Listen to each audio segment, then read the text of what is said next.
नमस्कार दोस्तों, आज हम श्री कृष्ण द्वारा बताए गए अनमोल वचनों के बारे में बात करेंगे। आस्था, प्रेम, भक्ति और शक्ति के स्वामी कृष्ण हम सभी के आराध्य हैं।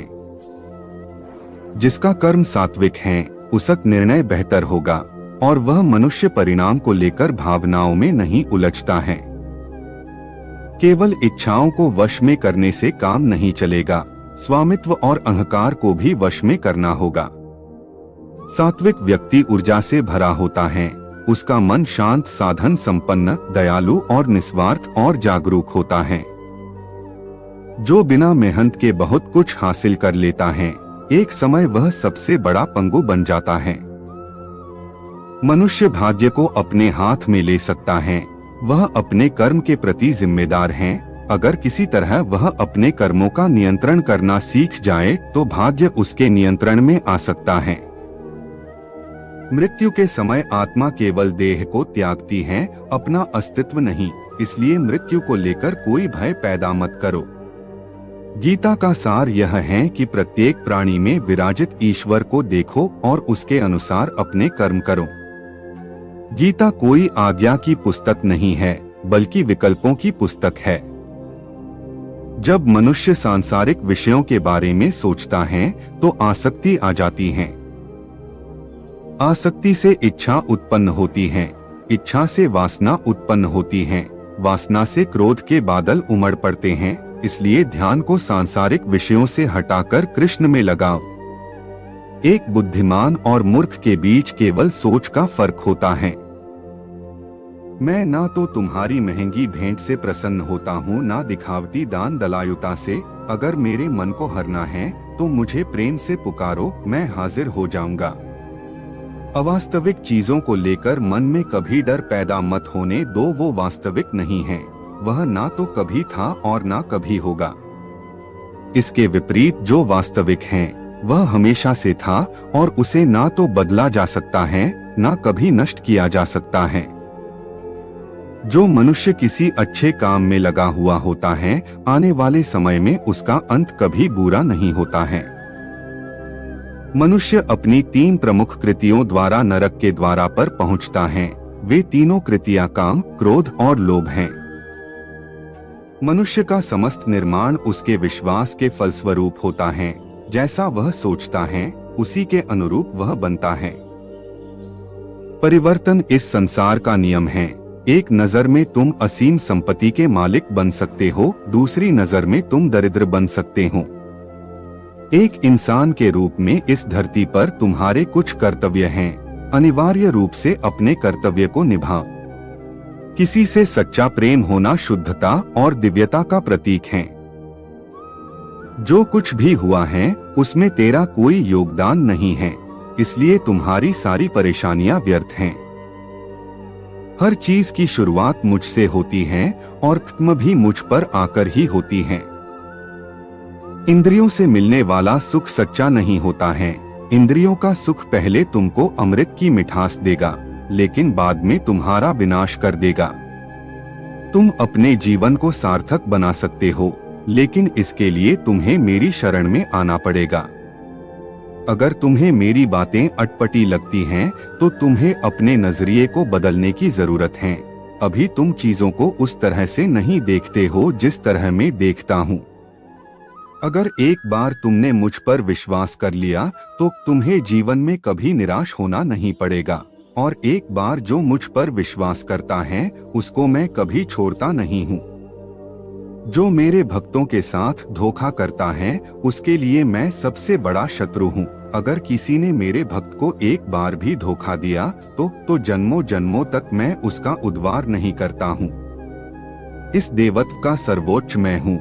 सब कुछ मुझ पर निर्भर है। अगर तुमने मेरे बारे में जान लिया तो तुम्हारा कल्याण निश्चित है।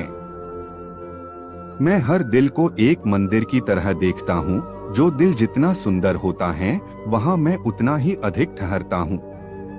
भगवान श्री कृष्ण के चरण कमल इतने पवित्र हैं कि जो कोई उनकी शरण लेता है तुरंत शुद्ध हो जाता है। इस दुनिया में तुम प्रेम सभी से करो, लेकिन पूर्ण रूप से विश्वास किसी पर मत करो। अगर तुमको भरोसा करना है तो केवल कृष्ण पर करो। मन बड़ा चंचल है, इसलिए अपने मन को स्थिर रखो, उसको कभी व्यथित मत होने दो। आपने जो कुछ भी किया वह आपके साथ एक दाग की तरह चलेगा, इसलिए अपने कर्म में शुद्धि लाओ। बुरे विचार मन को दुखी और परेशान कर सकते हैं, लेकिन जब आप कृष्ण में विश्वास करते हैं तो कृष्ण स्वयं आपकी सब परेशानियां दूर करने आते हैं। मैंने अभी तक तुम्हारे शरण में आने के प्रस्ताव को स्वीकार नहीं किया है, क्योंकि तुमने अभी तक पूर्ण रूप से समर्पण नहीं किया है। इंद्रियों का काम ही है भटकना। जब कोई मनुष्य अपना मन उनके पीछे छोड़ देता है तो समझ लीजिए कि उसने छेद वाली नाव में सवारी शुरू कर दी है, जिसका डूबना तय है।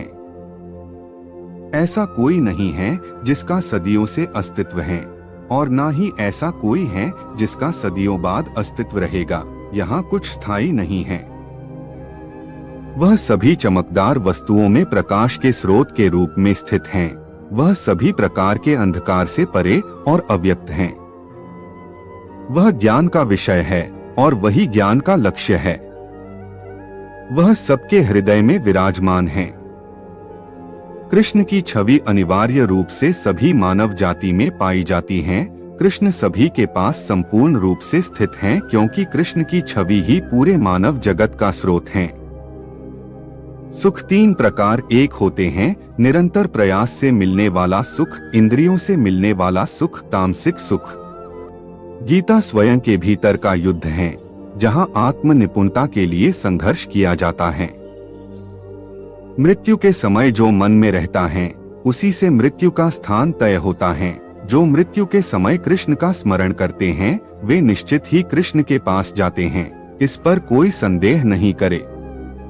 मेरा अंश सभी में समान रूप से विद्यमान है, इसलिए सभी एक ही हैं। मनुष्य को निडर, शुद्ध और आध्यात्मिक बनना चाहिए। जीवन का आनंद लो, उदार दिल से बातें करो, किसी पर क्रोध मत करो, किसी का अहित मत सोचो, सभी के सद्भाव के साथ पेश आओ। कर्म का नियम कहता है कि प्रत्येक घटना का एक कारण और प्रभाव होता है। समान रूप से किए गए कार्य के परिणाम अलग अलग हो सकते हैं। यह केवल इस बात पर निर्भर करता है कि वह कर्म करता किस प्रकार है। जब मन लगता दौड़ता रहता है और इंद्रियां भटकती रहती हैं, तो ज्ञान हवा की तरह दूर भाग जाता है और एक जहाज की तरह उड़ जाता है। तुम्हारी अधूरी इच्छाएं तुम्हारी खुशी को मार देती हैं, इसलिए इच्छाओं की कमी एक खुशी की कुंजी है। सबसे बड़ा हत्यारा समय है। समय सब कुछ मार देता है। शांत मन, नम्रता, संयम और पवित्रता मन के अनुशासन है। मन चंचलता से भटकता रहता है, यह तुम्हारी एक नहीं सुनेगा। हर बार जब मन गलत व्यवहार करता है तो मन को अपनी बुद्धि से मध्य स्थिति में लेकर आओ। भगवद गीता हिंदू धर्म का सबसे महान ग्रंथ है। गीता ज्ञान, अंतर्दृष्टि और प्रतिभा से ओतप्रोत है। वह काम जिसकी शुरुआत किसी अच्छे उद्देश्य के लिए की गई हो, उसका अंत कभी बुरा नहीं होता है। इंद्रियां शरीर से ऊंची हैं, मन इंद्रियों से ऊंचा है, बुद्धि मन से भी ऊपर है और बुद्धि के ऊपर आत्मा है, जो कि सर्वोच्च है। जो मनुष्य आत्मा को जान लेता है, वह सब कुछ जान लेता है। जिस प्रकार आग एक लकड़ी को जलाकर राख कर देती है, उसी प्रकार आत्मज्ञान आपके अंदर चलने वाले सभी द्वैत कार्यों को भस्म कर आपको आंतरिक शांति प्रदान करता है। जो मनुष्य शुद्ध हृदय से भक्ति अर्पित करता है, मैं उसको खुशी खुशी स्वीकार कर लेता हूँ। जो व्यक्ति नफरत के बदले प्यार लौटाता है, वह सबसे बड़ा बहादुर और साहसी है। एक ही समय में मन में दो विचारों को लेकर चलने वालों के लिए कोई सुख का मार्ग नहीं है। जो सदा संदेह करता है, उसका इस संसार में होना सार्थक नहीं है।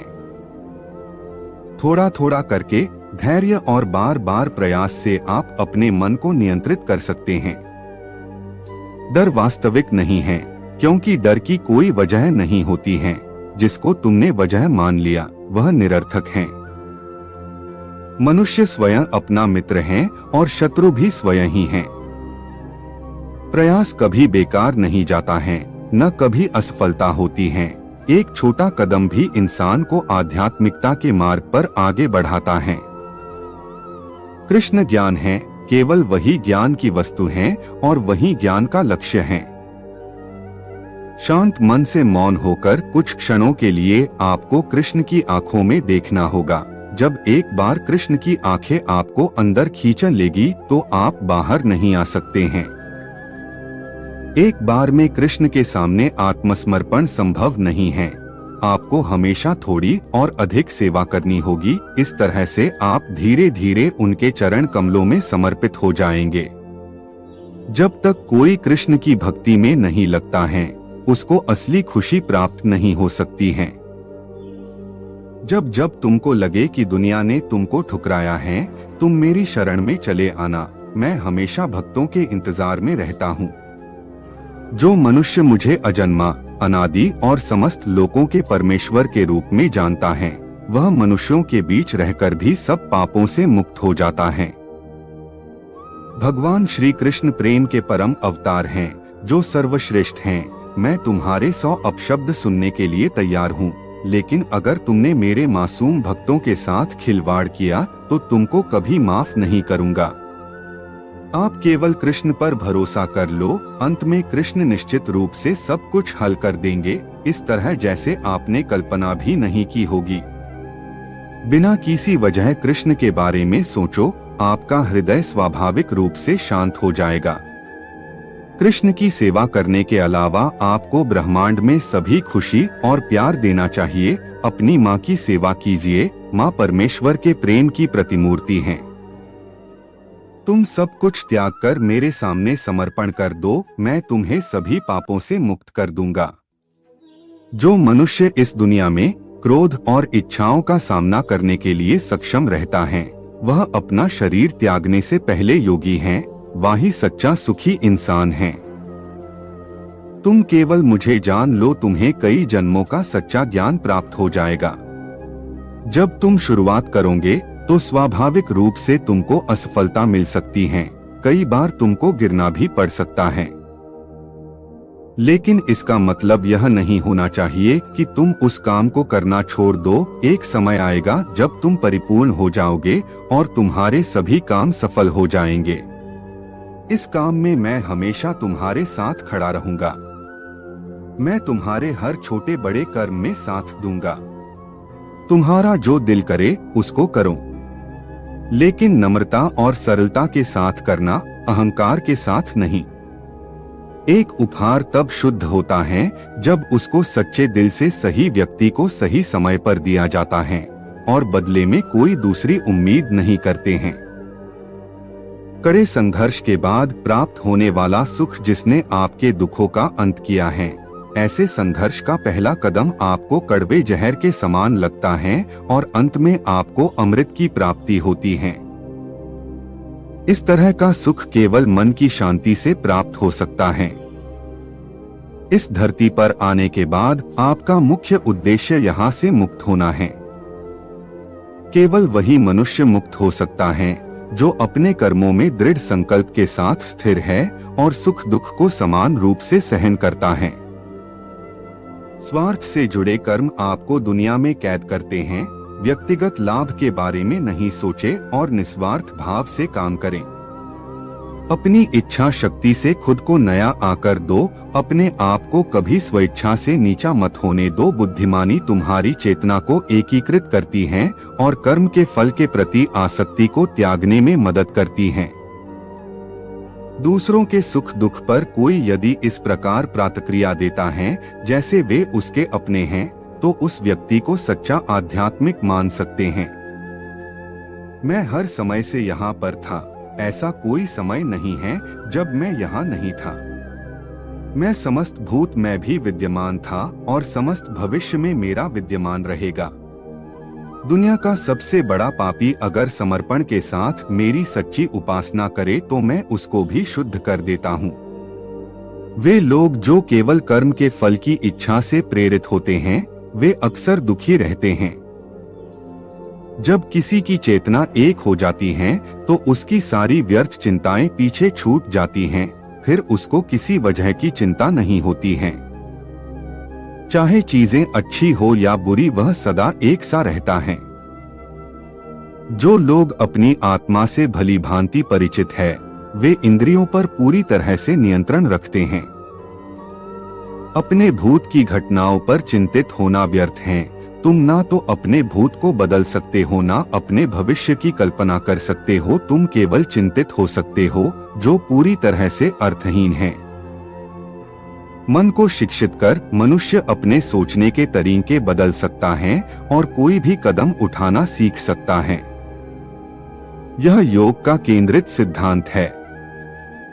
तुम उसी को देख पाते हो जो तुम हो, और तुम वही जो तुम देखते हो। मैं सभी के घरों में निवास करता हूँ। मेरी ऊर्जा सभी जगह समान रूप से वितरित है। जो मुझे पहचान लेता है, उसको मैं भक्ति रस प्रदान करता रहता हूँ। मैं सर्वनाश कर सकता हूँ। मेरे रुकने की वजह मेरे भक्त हैं। जिस दिन मेरे सभी भक्त मर जाएंगे, मैं सर्वनाश कर दूंगा। जो व्यक्ति अहंकार से मोहित होकर अपने कर्मों को अंजाम देता है, मैं उसके खिलाफ खड़ा होता हूँ। तुम हमेशा के लिए यहाँ रहने वाले नहीं हो। तुम्हारा जीवन बहुत सीमित है। जो मनुष्य यहाँ आता है, वह अपनी क्षमता को तलाशने के लिए आगे बढ़ता है। ये गलत नहीं है अगर तुम निस्वार्थ भाव से अपनी गति करते हो। स्वभाव के द्वारा निर्धारित कर्तव्य का पालन करने से कोई पाप नहीं होता है। हम वास्तव में कभी दुनिया का सामना करते ही नहीं हैं। यहाँ रहकर हम जो भी अनुभव करते हैं, वे हमारी इंद्रियां हैं। तुम केवल अपने कर्म पर नियंत्रण कर सकते हैं। तुम्हारे कर्म के परिणाम का तुम दावा नहीं कर सकते। हारने का डर, असफलता का भय, कर्मों के साथ भावना जोड़ना सफलता की सबसे बड़ी बाधा है। ये विचार मन को अस्थिर कर आपकी क्षमता को लुटता है। संसार में जीवित रहने के लिए कर्म करते रहना चाहिए। अपने कर्तव्यों से दूर रहकर कर्म से बचने की कोशिश नहीं करनी चाहिए। जो सुना है उस पर विश्वास मत करो। कुछ लोग अपने विवेक से मुझे अपना बनाते हैं, कुछ लोग ज्ञान से, कुछ लोग कर्म से, कुछ योग से। तुम मुझे किस रूप में प्राप्त करना चाहते हो, ये पूरी तरह तुम्हारे ऊपर है। तुम मुझे जिस रूप में बुलोगे, मैं उस रूप में हाजिर हो जाऊंगा। तुम मेरे प्रति सदा चौकस रहो, मेरी उपासना करो, अपने हर एक काम के लिए मेरा स्मरण करो। मैं वादा करता हूँ तुम मेरे प्रिय बने रहोगे। जो मरे प्रिय हैं, उनको मौत का भय नहीं रहता है। मौत उनके लिए मात्र पुराने वस्त्र उतारने के बराबर है। इस दुनिया का आकर प्रत्येक मनुष्य के लिए अलग अलग है। मनुष्य अपने सोच और कर्म से इस दुनिया का आकर निर्धारित करता है। अपरिपक्व लोग सोचते कि ज्ञान और कर्म अलग अलग हैं, लेकिन बुद्धिमान उन्हें एक ही मानते हैं। मनुष्य अपने कर्म ज्ञान के अनुसार ही करता है। इस विशाल संसार में तुमको केवल कर्म करने की छूट है। इसके अतिरिक्त फल की इच्छा और स्वार्थ सब निरर्थक हैं। ये सोचकर कभी किसी काम की शुरुआत मत करो कि इसका तुमको कोई फल मिलेगा। बिना किसी लालसा के कर्म करो। जो आदमी मुझे हर चीज में देखता है और मेरे होने के एहसास को अनुभव करता है, वह मेरा सच्चा भक्त है। ऐसे भक्तों से मुझे प्रेम है। मैं हमेशा तुम्हारी सहायता के लिए खड़ा रहता हूँ, लेकिन जब तक तुम मुझको पुकारोगे नहीं, मैं तुम्हारी सहायता नहीं करूँगा। जो निरंतर योगाभ्यास करता है, जिसका मन किसी और चीज के बारे में नहीं सोचता, निरंतर मेरा ध्यान करता है, वह परम दिव्य पुरुष को प्राप्त करता है। निस्वार्थ प्रेम से मेरी सेवा करने से पुरुष या स्त्री गुणों से परे हो जाते हैं। ऐसा व्यक्ति ब्रह्मा को जानने के योग्य है। न यजमान और न ही महर्षि मेरी उत्पत्ति का कारण जानते हैं, उनका निर्माण भी मुझसे ही संभव है। मेरी शरण में बैठे योगी को चाहिए कि मन को एकाग्र कर समस्त विचारों और क्रियाओं को नियंत्रित कर मन को शुद्ध करने का प्रयास करें। यदि आपको भगवान श्री कृष्ण के बारे में बताए गए वीडियो पसंद आए हो तो प्लीज इसे अपने दोस्तों के साथ जरूर शेयर करें। ऐसे ही रोचक वीडियो के लिए चैनल को सब्सक्राइब जरूर करें। धन्यवाद।